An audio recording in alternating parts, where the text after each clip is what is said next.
besides the facilities, the brand name, Yeah.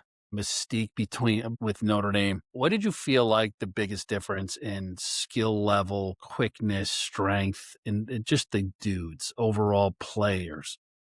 How big of a step up was it for you? Yeah. So number one, I would say the offensive defensive line are obviously a lot larger, probably a little more athletic, maybe not, but definitely bigger.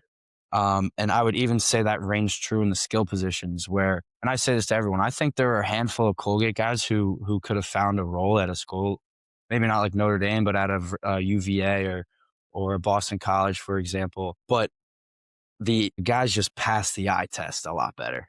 They have they're just a little rangier, they're a little lankier. And, I think, once, put the ball down and say, hike, let's go. Some of that doesn't matter anymore, but they're a lot more intimidating to the eye.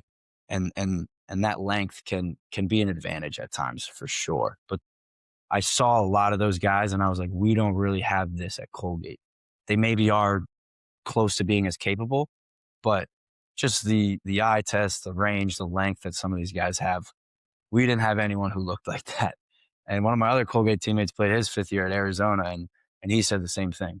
We don't really have rangy type looking athletes that would be a dream, or any college football recruiter would immediately say, okay, that's the kind of kid I want. So that was a huge difference. Just the size of the guys at each positions, whether that be height, beef at the linebacker spot, etc.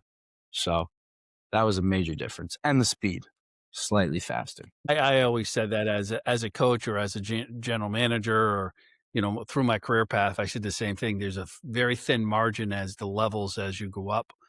And the biggest margins are always in the inside guys, Right. always. No doubt. Running a 40 and being fast is finite, right? It's just if you're a fast guy that's quick and you can move and you can cover ground, or you're a QB that can make good decisions, you got a good arm, doesn't matter where you are, Yeah. right?